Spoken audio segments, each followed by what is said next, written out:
Addunyaan kun taateewwanii fi wantoota ajaa'ibsiisoo dhuma hin qabne of keessatti qabattee har'a geessee jirti. Nutis qophii keenya har'aatiin waggoota hedduudhaaf namoota baay'ee biratti deebii kan hin argannee fi saayintiistonnis wanta kanaaf argannoo quubsaa ta'e kan hin arganneef seenaa Beermudaa Tiriyaangil yookaan ammoo Rooksadee Seexanaa jedhamee beekamu qabannee isiniif dhiyaanneerra. Turtii gaarii.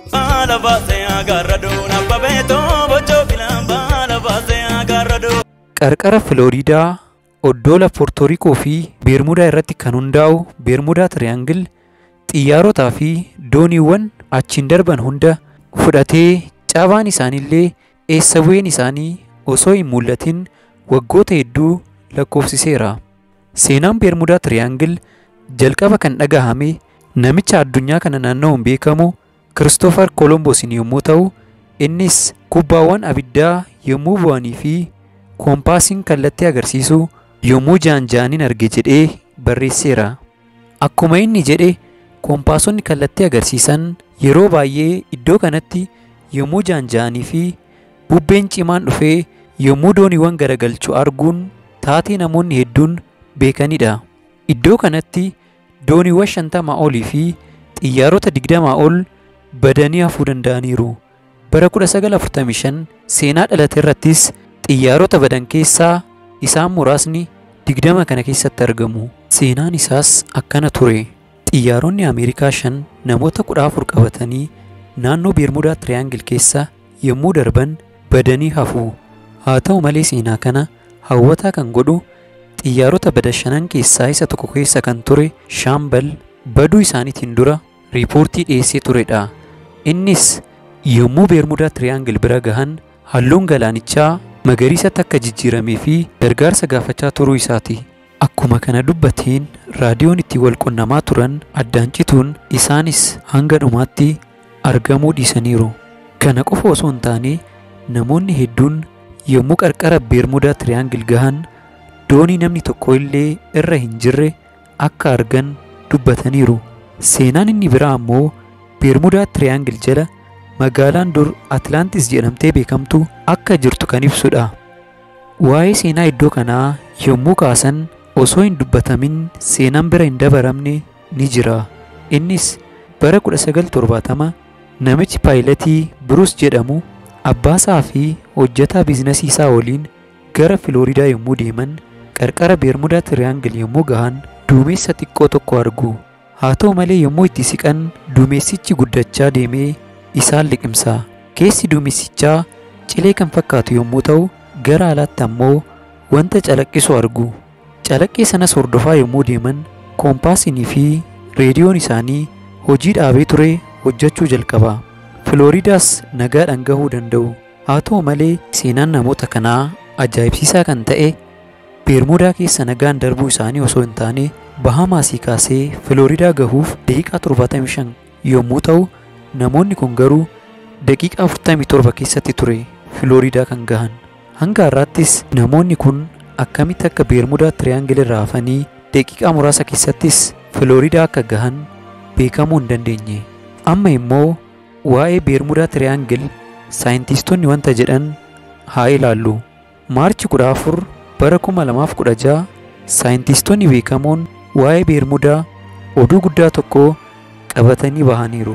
Innis miiteen gaazii yommuu ta'u galaana Beermudaa kana jalatti gaaziin miiteen jedhamu akka jiru bira gahaniiru. Kanaafuu gaaziin kun uumamaan yommuu gadi lakkifamu humna guddaa waan qabuuf xiyyaarotaa fi dooniiwwan achiin darban fudhachuu fi kallattii isaanii jijjiiruu ni danda'a. Itti dabaluunis gaaziin kun humna boba'uu waan qabuuf wantoota achiin darban kana motora isaanii bobeessee battalumatti akka guggubatan gochuu ni danda'a. Duumessi Beermudaa Tiriyaangil irratti argamu duumessa isa kaanirra kan adda ta'ee fi roga 6 yookaan heksaagonaal kan ta'e kan qabudha. Duumessonni roga akkanaa qaban ammoo obomboleettii cimaa uumuudhaan kan beekamanidha. Kanaaf xiyyaaronnii fi dooniiwwan asiin darban humna kana dandamachuu waan hin dandeenyeef ni fudhatamu jedhanii deebii kennaniiru.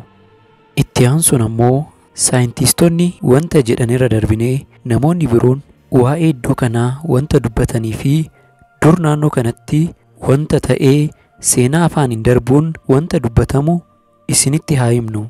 Inni jalqabaa kitaabota hedduu barreessuun kan beekamu barreessaa Chaarles Beertis yommuu ta'u, kitaabota isaa keessaa isa tokko irratti waa'ee Beermudaa Tiriyaangil akkana jedhee barreessee ture. Filaayit 19 dabalatee xiyyaarotaa fi dooniiwwan hedduu kan fudhate Beermudaa Tiriyaangil sababa uumamoota haaraa yookaan ammoo eeliyaan jedhamanii beekamaniin akka ta'e barreesseera. Isaanis achi jiru jedheet amana. Yaada isaa kanarrattis namoonni xiqqoo hin jedhamne ni amanu. Haa ta'u malee yaadni isaa kun namoota hedduu biratti fudhatama dhabeera. Sababni isaas hanga har'aatti ragaan qabatamaa ta'e waan hin argamneefi.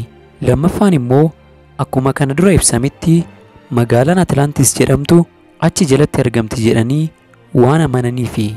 Haa ta'u malee yaada kana namni kamuu mirkaneeffachuu fi yaadicha kuffisuu hin dandeenye. Sababni isaas namnii fi geejjibni naannoo sanatti dhiyaatu kamuu hanga dhumaatti osoo hin argamin badaniiru yookaan ammoo eessa akka jiran osoo hin beekin naannoo sanaa bahuu danda'aniiru. Sadaffaan ammoo akkuma maqaan isaa rogsadee seexanaa ta'e namoonni hedduun iddoon kun kan seexanaati jedhanii amanu. Wanti ajaa'ibaa inni biraan ammoo iddoon kun iddoo biraa lakkuu isaa ta'ee fi Deevils Sii jedhamee beekamu ni qaba. Innis Beermudaa Tiriyaangil waliin paaraalaalii yookaan ammoo sarara wal maddiitti kan argaman yommuu ta'u, iddoon isaas Filiippiinsii fi Jaappaan gidduutti argama.